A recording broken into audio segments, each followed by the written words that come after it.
De entrevistas de novo, e o Jornal da Rede Alesp conversa agora com Gabriel Murica Galípolo, que ele é especialista em mercado financeiro e nos conversa sobre a economia pós-pandemia do coronavírus. Bom dia, Gabriel. Bem-vindo ao Jornal da Rede Alesp. Bom dia. Gabriel, Obrigado pelo convite. imagina, obrigada a você. Começando, então, aqui a nossa entrevista, a gente sempre faz esse recorte com relação à economia. Então, para que as pessoas que estão nos vendo, quais foram os principais impactos econômicos até o momento da pandemia? A pandemia provoca uma ruptura dos nexos econômicos, né? A gente está muito acostumado a pensar a economia, até pela forma como às vezes nos comunicam, com uma lógica de associação ao orçamento familiar, uma lógica um pouco mais individual. Mas numa sociedade, numa economia, aquilo que é nosso gasto, a nossa despesa, é a receita de outro, e vice-versa. Então, num cenário de pandemia, aumenta muito a incerteza, né? Caem as expectativas de que o seu negócio vai encontrar uma demanda no futuro. E a partir daí, os bancos passam a ser mais restritos na concessão de crédito, as empresas passam a ser mais conservadoras nos seus investimentos e contratação, as pessoas passam a receber menos renda e a consumir menos, e com isso a gente entra numa espiral negativa de destruição de riqueza, de destruição de valor da economia, justamente porque esses nexos econômicos vão rompendo. Foi isso que a gente assistiu nos últimos meses, né? Uma derrocada abrupta e intensa da economia, justamente porque todo mundo, frente à incerteza que surge sobre o futuro, a decisão é preferir ficar com ativos líquidos, é preferir se refugiar em dinheiro ao invés de fazer investimento, ao invés de fazer concessão de crédito, ao invés de fazer consumo. E assim, ao eu parar de gastar, outros param de receber e param de gastar, e sucessivamente a gente vai entrando num cenário recessivo. Gabriel, bom dia. É Lilian quem está falando, tudo bem? Tudo bem, Lilia, como é que você está? Tudo bem, obrigada por ter aceitado o convite para participar aqui dessa entrevista. E, Gabriel, a gente sabe que antes da pandemia, a economia ela vem sempre, um dia ela está boa, outra ela estava ruim, não de uma maneira de um gráfico estável. Nessa pandemia, com certeza, né, ficou muito pior a situação. Minha pergunta para você seria o seguinte: a economia ela tem salvação? É uma boa pergunta. Você tem toda a razão. Assim, a pandemia, eu acho que ela foi um catalisador nesse processo que já vinha de uma certa letargia da economia, né? A gente teve várias mudanças que ocorreram nos últimos anos, que a gente pode, desde que são estruturais, né? Para extrapolar e transcender aqui um pouquinho a questão conjuntural decorrente da pandemia, que envolvem desde a entrada da China na OMC, né? Na Organização Mundial do Comércio, em 2001, e ela passar a ser rapidamente o maior polo manufatureiro do mundo, a economia mais relevante do ponto de vista de produção industrial e exportação em poucos anos, né? A crise de 2008, que mudou drasticamente a atuação da política monetária dos diversos bancos centrais. Para dar um número aqui para vocês, de 2008 para cá, os principais bancos centrais do mundo emitiram mais de 20 trilhões de dólares. E as próprias mudanças de modelos de negócios, né? Se a gente pegar e olhar para a Bolsa Americana nos anos 80, você encontra lá grandes empresas do setor de petróleo, ou setor automobilístico, e hoje o que você vai encontrar são grandes plataformas digitais, né? Isso foi uma mudança significativa que acabou implicando em mudanças até na forma da relação de trabalho. Hoje, praticamente 50% da força de trabalho aqui no Brasil, ela está na informalidade, ou seja, ela não tem uma carteira assinada.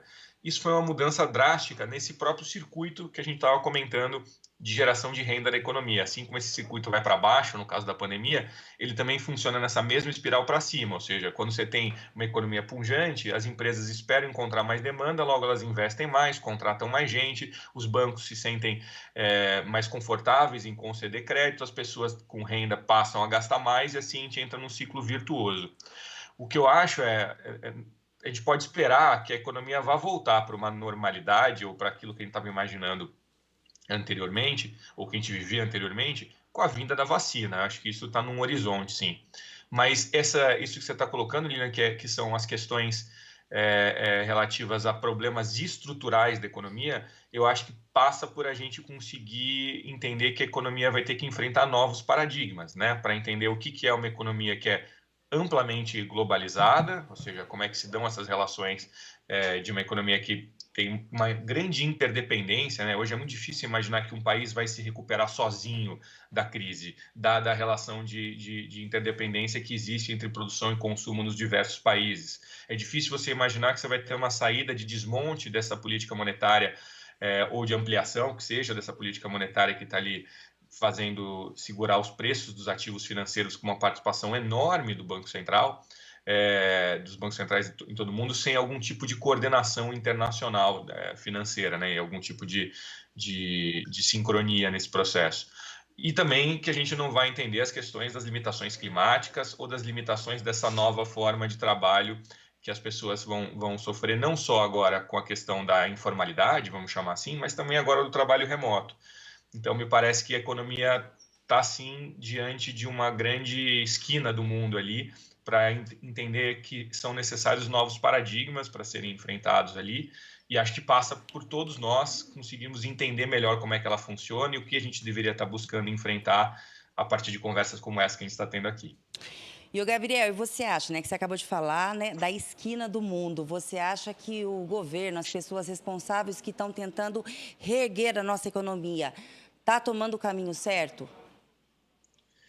Olha, a gente teve medidas que foram, eu reputo, acertadas. Por exemplo, quando a gente olha o caso do programa de renda auxiliar, né, de renda emergencial que foi colocado, eu acho que foi uma política acertada, justamente porque, neste momento, como você tem, como eu comentei, mais de 50%, ou aproximadamente 50% da força de trabalho numa condição de informalidade, você não consegue mais irrigar de renda as pessoas, com renda as pessoas, naquele circuito tradicional, onde você fazia os bancos emprestarem para as empresas e as empresas pagarem seus funcionários. Eu tenho 50% das pessoas percebendo a sua renda, não porque elas recebem salário, e sim porque elas precisam ir à rua, porque são autônomos, empreendedores, vamos chamar o nome que a gente quiser aqui.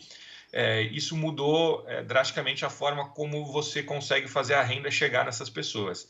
E aí, passar por cima dessas instituições, bancos e empresas e colocar dinheiro diretamente na mão dessas pessoas foi uma medida que eu acho que foi acertada e necessária. Agora, o que a gente assiste é uma discussão sobre a extensão desse tipo de programa ou não, né? Eu acho que é um pouco dessa discussão que a gente está assistindo.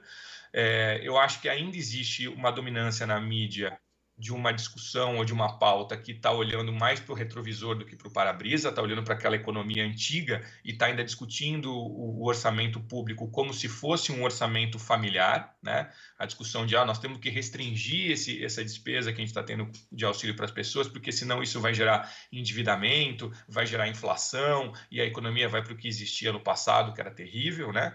Sem entender que o que me parece que deve ser discutido agora de verdade é menos a quantidade do gasto ou a quantidade da carga tributária e muito mais de quem a gente vai cobrar e quem a gente vai beneficiar com as políticas públicas.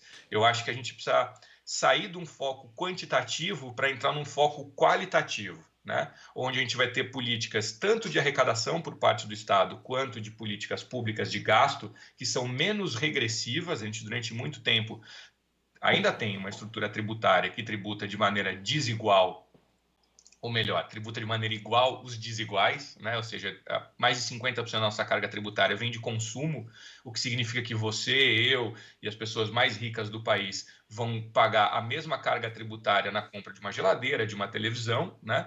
As pessoas mais pobres e as pessoas mais ricas, ao invés de você ter um tributo que incide mais sobre propriedade, sobre renda, como acontece nos países mais desenvolvidos. Então, é uma carga tributária que ela é regressiva, né? Ela cobra mais das pessoas que ganham menos. E, simultaneamente, durante muito tempo, uma fatia significativa do que o país arrecada era dispendido com os detentores de dívida mobiliária, porque a gente tinha uma taxa de juros muito alta no país, né? Agora a gente consegue já ter uma taxa de juros mais baixa. Provavelmente a gente deveria atacar, sim, uma reforma tributária pensando de uma maneira mais progressiva e menos regressiva e pensar em políticas públicas também, que provoquem mais desenvolvimento, tanto do ponto de vista de inserção das pessoas no mercado de trabalho e de ter mais igualdade de acesso e renda, mas também do ponto de vista de questões ambientais. Então, eu sinto, às vezes, eu me ressinto um pouco da ausência deste debate no âmbito público, de discutir um pouquinho a qualidade do gasto, mais a qualidade do que efetivamente o quanto está se gastando ou quanto está se arrecadando. Gabriel, aqui quem fala é a Júlia.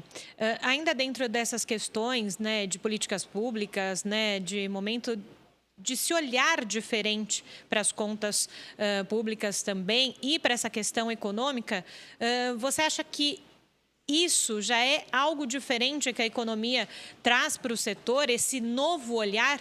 Era preciso já que isso tivesse acontecido e talvez a pandemia acelerou esse processo? Com certeza. Se a gente analisar, desde 2008, os bancos centrais estão fazendo essa política que eu comentei, que é de expansão dos seus balanços, e é basicamente o seguinte, né?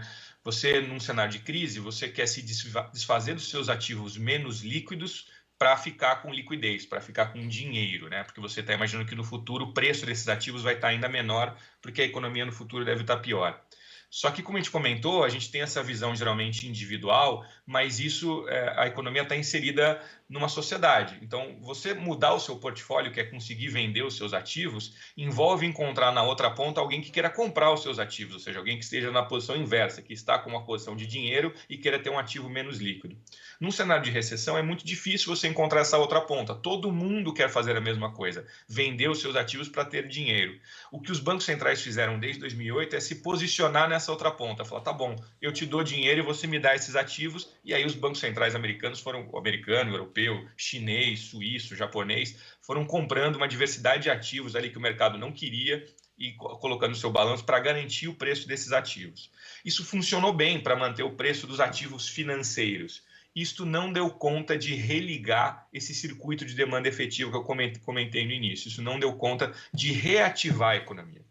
Desde então, a gente tem visto vários presidentes de bancos centrais demandarem, solicitarem que os governos centrais, ou seja, que o governo efetivamente entrasse apoiando essas políticas de sustentação de renda, para que a atividade econômica pudesse acompanhar o preço dos ativos financeiros. Hoje tem essa dissonância, que é muito comum para a gente, que olha e fala assim, poxa, o preço da Bolsa está bom, a Bolsa está indo bem, mas a economia está indo mal. Por que isso está acontecendo? É por isso. Porque a política monetária dá conta de sustentar o preço dos ativos financeiros. Mas não é porque o preço do ativo está bom que a empresa vai investir mais ou que o banco vai emprestar mais. Para isso acontecer, precisa ter expectativa de demanda. Você precisa imaginar que vai encontrar consumo do outro lado. Você só amplia o número de máquinas e trabalhadores se você acha que o consumo vai crescer. E isso depende de você ter um aumento da renda das pessoas. E aí esse cenário todo, onde boa parte do emprego que remunera melhor, que é a indústria, acabou migrando para aquilo que a gente pode chamar de China e sua periferia. Essa forma nova de associação entre trabalho e capital, onde as pessoas estão trabalhando numa condição de informalidade, mudou essa relação, né? A The Economist vinha escrevendo sobre isso, Financial Times vinha escrevendo sobre isso. Eu acho que isso desde 2008, né? O BIS, né, que é o Banco Internacional que regula os bancos centrais, também vem falando sobre isso. Eu acho que a pandemia agudizou essa situação e colocou muito clara essa necessidade. A gente tem visto, tanto do ponto de vista da Europa, do Parlamento Europeu, e também dos Estados Unidos, a China nem se fala, a China desde o início, por isso que a China está indo tão bem, desde o início fazendo políticas nesse sentido de reativar a economia com investimento em infraestrutura, investimento em pesquisa e em desenvolvimento, ampliação da tecnologia da sua indústria, né? Estados Unidos e Europa tentando fazer isso, o Japão também fazendo isso, né? A própria Olimpíada foi relevante, mas eles pretendem continuar agora com isso, os investimentos para a Olimpíada infelizmente ainda não aconteceu, mas eu ainda acho que essa discussão, esse debate não chegou da maneira que deveria ter chego aqui para a gente. Eu acho que ainda a gente assiste um pouco desse conflito, acho que um pouco desse conflito quem está assistindo hoje de vertentes diferentes, né? De ministérios que querem fazer uma política de reativação da economia e outros ministérios que querem a lógica de corte de gasto e olhando uma lógica mais quantitativa, né? Mas acho que falta uma visão mais holística que tenha conta de analisar as duas coisas simultaneamente, que é o nível do gasto, mas especialmente a qualidade do gasto. Gabriel, a gente está falando num macro, né?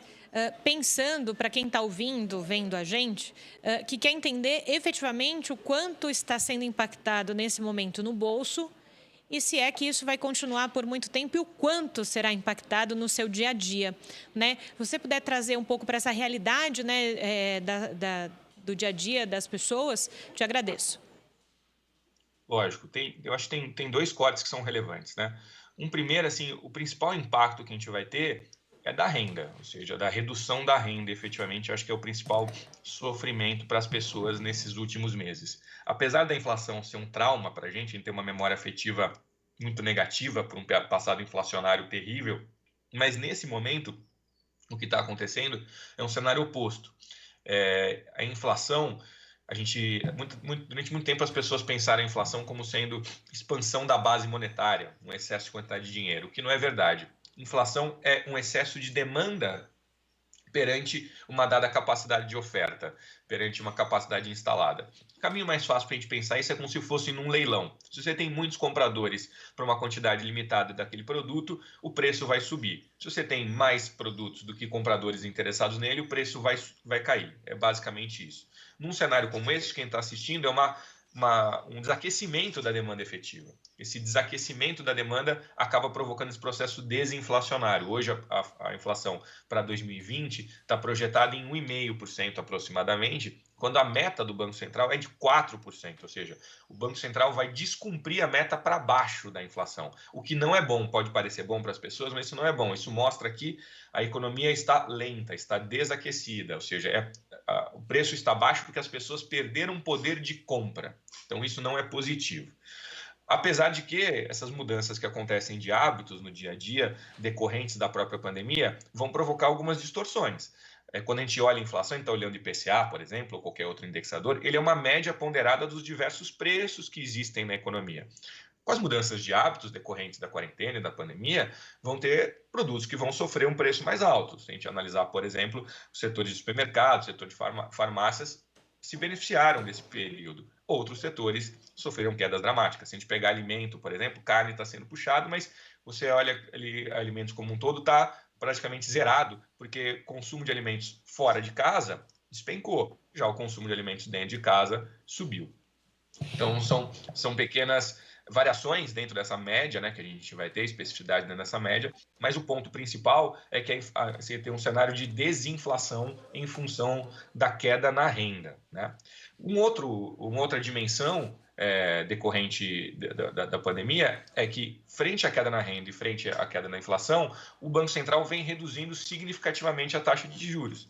E aí, boa parte das pessoas começa a se perguntar o que fazer com o seu dinheiro, né? Quem tem o dinheiro para aplicar, ou seja, tem uma situação mais emergencial de quem perdeu renda e nem tem dinheiro para aplicar, está numa situação de como é que eu vou conseguir renda para subsistir, especialmente essas pessoas que estão na informalidade, e aí não tem jeito, tem que ser programa de assistência mesmo.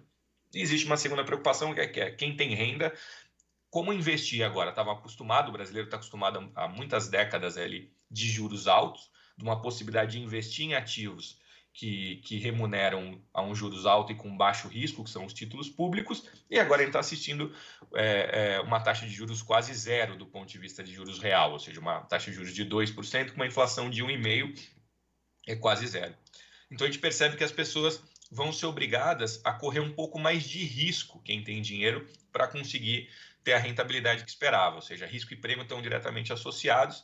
Então, você não vai mais conseguir ter uma rentabilidade boa comprando somente títulos públicos. Você vai ter que buscar outros tipos de ativos, vai ter que comprar ações ou fundos de ações, né, que tem gestão de fundos de ações, ou fundos imobiliários, é uma grande discussão, né? Que tipos de fundo imobiliário, se num cenário pós-pandemia está se imaginando que pode ter uma vacância muito maior dos imóveis, a ocupação imóvel tende a cair. Eu devo buscar fundos imobiliários que têm imóveis, devo buscar fundos imobiliários de CRI, que são certificados de recebíveis imobiliários. Me parece que a segunda opção é a mais adequada. Então, estamos passando por uma mudança significativa de hábitos, de costumes e de uma realidade, tanto por uma baixa inflação, quanto um baixo juros.